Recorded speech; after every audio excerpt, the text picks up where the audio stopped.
समय में अपने पुत्र को भेजकर मुझे क्या किया, अपने पास बुला लिया, है ना। पौलुस कहता है ना गलाती में कि परमेश्वर एक नियत समय में माता के गर्भ से परमेश्वर ने मुझे चुन लिया और एक समय में परमेश्वर ने अपने पुत्र को मेरे जीवन में प्रकट किया और मुझे अपने पास बुला लिया।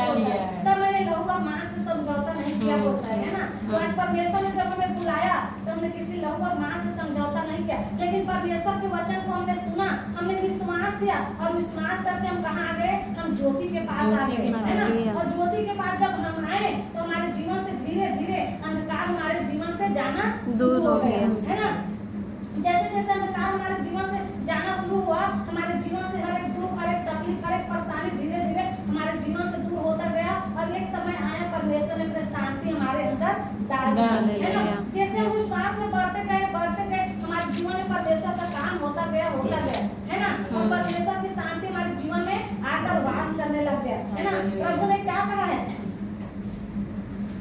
14 का 14 का निकालो,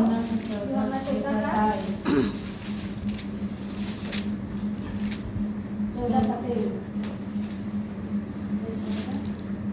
यीशु ने उनको उत्तर दिया, यदि कोई मुझसे प्रेम रखेगा तो वह भी मेरे वचन को मानेगा और मेरा पिता उसे प्रेम रखेगा और हम उसके पास आएंगे और उसके साथ वास करेंगे।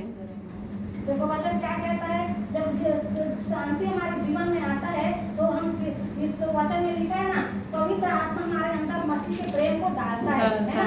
जब शांति हमारे जीवन में आता है, मसीह का प्रेम हमारे जीवन में आता है पवित्र आत्मा के द्वारा, तो पवित्र आत्मा हमारे जीवन में क्या करता है, आके राज्य करना शुरू करता है ना। प्रभु ने कहा कि जो मुझसे प्रेम करता है, जो मेरी आज्ञाओं को मानता है, उसकी आज्ञा क्या है, तुम एक दूसरे से प्रेम करो, है ना। तो सबसे पहला आज्ञा क्या है, प्रेम करना। आपके वचन कहता है अगर आप भविष्यवाणी कर रहा है, आप अन्य भाषा बोल रहा है, तो कितना बड़े बड़े आप काम कर रहा है, ये मायने नहीं रखता है। अगर आपके अंदर प्रेम ही नहीं है तो ये सब क्या झनझनाती, सब व्यर्थ है, झनझनाती झांझ। लेकिन आपके अंदर प्रेम है तो आप चिन्ह चमत्कार भी नहीं कर रहा है, आप कोई मतलब अन्य भाषा भी नहीं बोल रहा है, कोई भी कुछ नहीं कर रहा, लेकिन आपके अंदर मसीह का प्रेम है तो आपके अंदर कौन दिखेगा, प्रभु यीशु दिखेगा।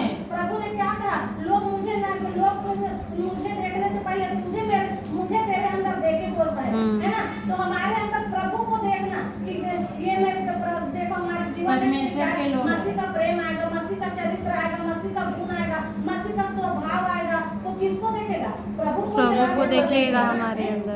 देखो मैं भविष्यवाणी कर रहा हूँ, मैं बड़े बड़े चिन्ह चमत्कार कर रहा हूँ, मुर्दा को जिला रही हूँ, कोढ़ी को सुंदर कर रही हूँ, है ना, चिन्ह बड़े बड़े काम कर रहे हैं, लेकिन मेरे अंदर प्रेम नहीं है। एक गरीब व्यक्ति आ रहा है, दुख और तकलीफ से भरा हुआ व्यक्ति आ रहा है, मैं उसका तरस नहीं खा रही हूँ, उस पर मैं दया नहीं कर रही हूँ, जब उसको मैं क्या कर रही हूँ, निग्लेक्ट कर रही हूँ, तो क्या मसीह का प्रेम मेरे अंदर है, नहीं है ना। तो क्या ऐसे में प्रभु का मेरे अंदर वास करेगा, नहीं करेगा, है ना।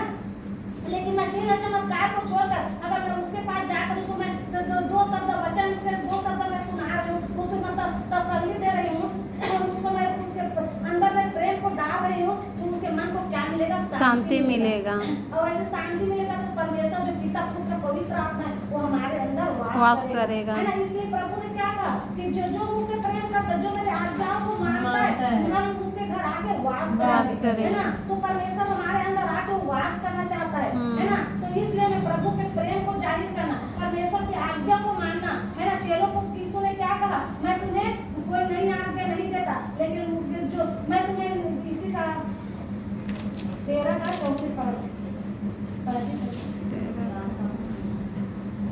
मैं तुम्हें एक नई आज्ञा देता हूँ कि एक दूसरे से प्रेम रखो, जैसा मैंने तुमसे प्रेम रखा वैसा ही तुम भी एक दूसरे से प्रेम रखो।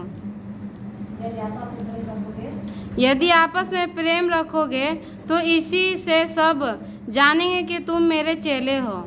प्रभु ने क्या आज्ञा दिया है, नई आज्ञा दिया है, एक दूसरे से प्रेम रखो। जब एक दूसरे से प्रेम रखते हैं तभी प्रभु हमारे अंदर दिखता है ना।